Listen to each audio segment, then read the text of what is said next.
Hi, and welcome to Improv Noob, the podcast that teaches people about how they learn improv. My name is Jason Frankovitz, and with me today is Brianna Roy. Hey, Brianna. Hi. Hi, thanks for joining us. Brianna and I are pals from Improv Utopia.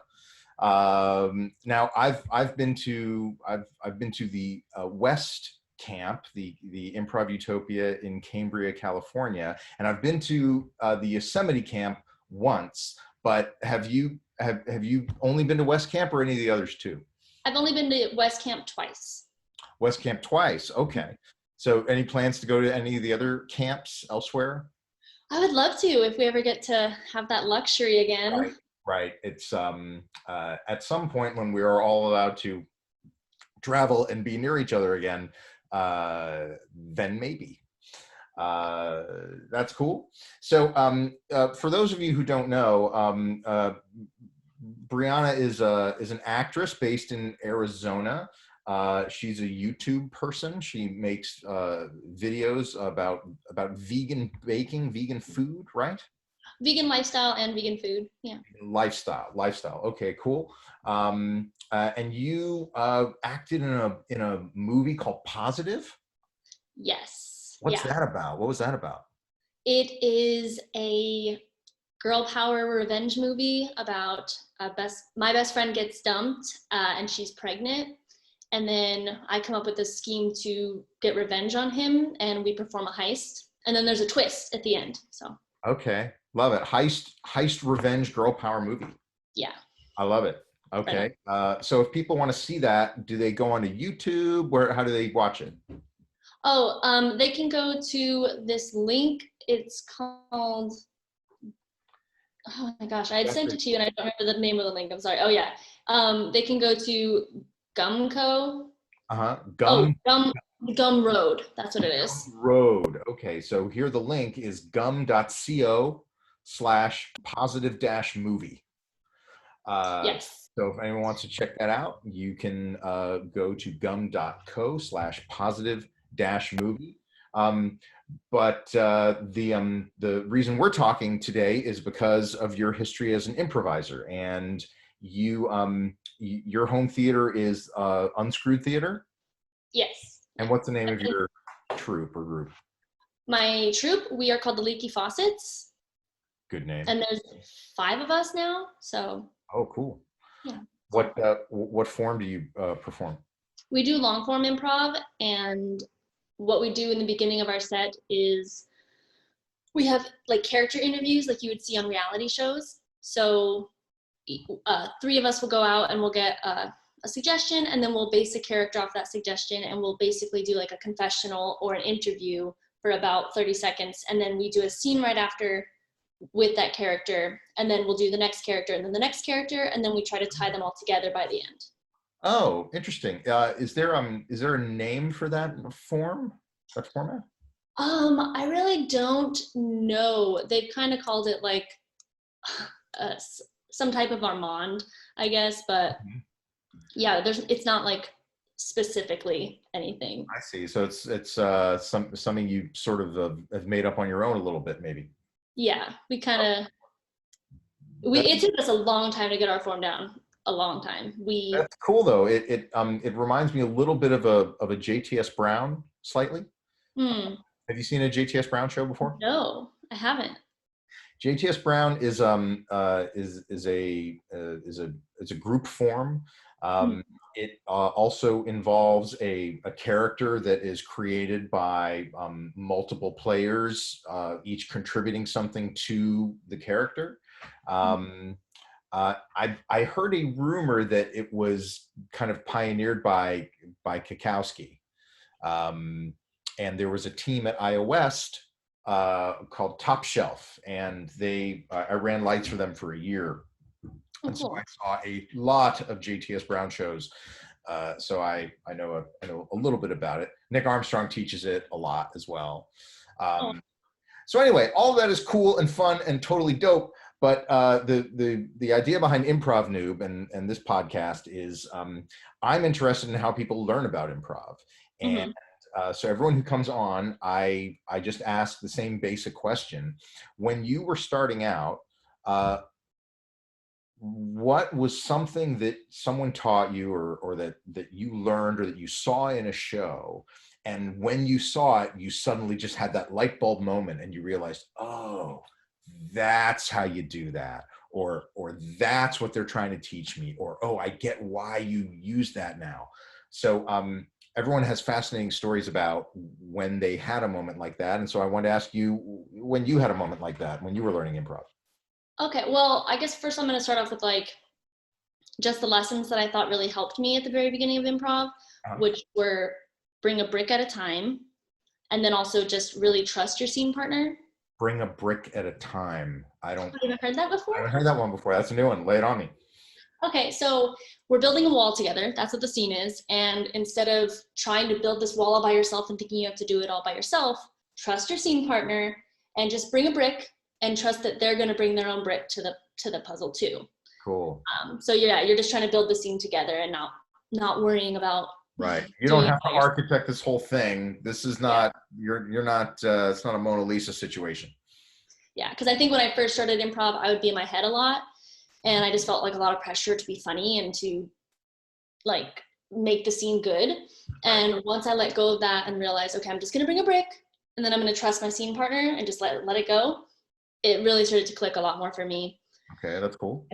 So then I was just, instead of trying to think of something that could be funny and thinking of where the scene could go, instead I was just like, okay, yeah, here's a fun little piece that I can bring. And then my scene partner would pick up on it and then it would just slowly get built up. And then all of a sudden it was this beautiful scene that was actually funny, not just that, and that was going somewhere that neither of you had planned or kind of mapped out ahead of time. Yeah, it's like that organic like satisfaction of comedy that you get from improv sometimes after you're done with your scene and you're just like, oh wow, yeah, where did that come from? So, yeah, no, totally. That's when that was actually able to start happening. So definitely good piece of advice there. And then one time when I felt like I was just really starting to get improv and doing really well was actually when Nick Armstrong was visiting in Tucson, and he was going to do a set with me and my fiance, but we were in a duo at the time, and he was going to perform with us. And I remember I was so nervous because it's Nick Armstrong, and I was like, right, exactly. So I just was certain that I was going to do horrible and look really dumb. But then I just remembered, like, you know what? I'm just going to listen, bring a brick at a time. And I trust Nick and I trust Walter, who's my fiance. And then the scene went really well. It was so funny. There was just little things. We would do little slight movements and the other person would pick up on it and they would know what we were doing. So Nick was like moving things with his head and he would just kind of like do this. And then Walter like instinctively, oh, he just gave me something, or he would do, I don't know. It was just, we were really able to like pick up on everything that each other was putting down. Like I would say something and then Nick had it like picked up right away. And I was like, oh, cool. You actually took that thing I said and did something with it instead of just moving on to the next thing. So it was just all of us bringing our own little bricks. And it was so awesome. I love that scene. That's really an amazing ability. And I've seen Nick do that. The person who I've seen it do the most astonishingly, or with the most astonishing amount of skill, and this will be no surprise to anyone, is David Brzezowski.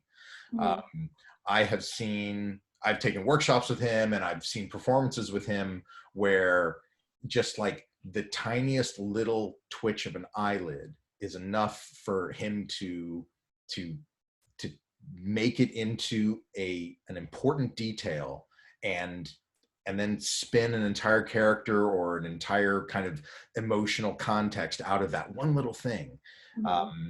It's when you're in that space, when you have that skill, you realize that everything is a gift, and you don't have to explicitly say, how will I give a gift to my scene partner? Because it is a nonstop stream of gifts if you know how to listen and if you know how to observe.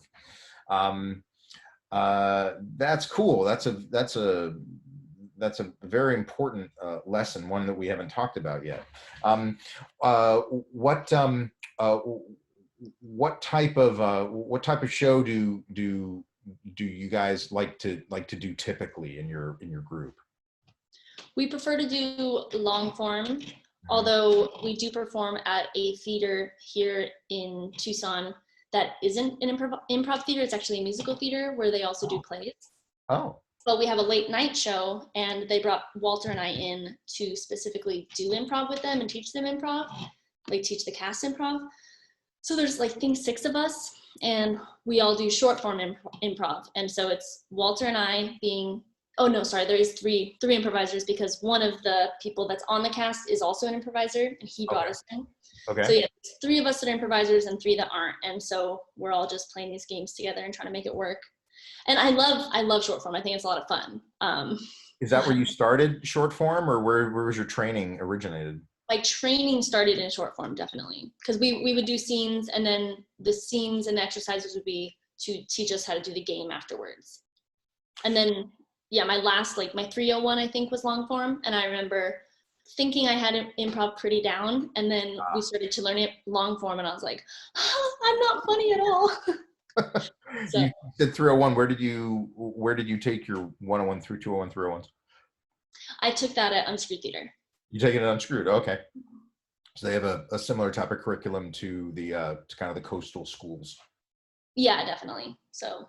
Okay, cool. Yeah, I started in short form as well. There was a short form theater up here in Valley around Los Angeles called Los Angeles Comedy Connection in Sherman Oaks, and it was all short form. So I took classes there, and I ran lights there for a couple years, and then I went over to Iowa West, and that's when everything just kind of like leveled up for me in my education. So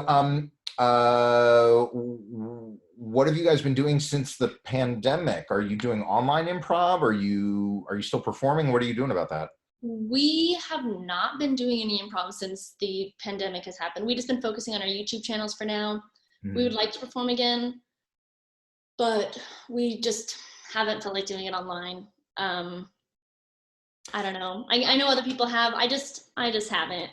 Yeah, I'm struggling with that too, because like I know this is the new world. I know this is how it is now, and people who are adapting to this new world, they're doing shows and they're learning like the new techniques to make it work like this, and that's cool. And I just miss the actual being in a theater and being on a stage so much that doing it over Zoom or something feels very unsatisfying at the moment.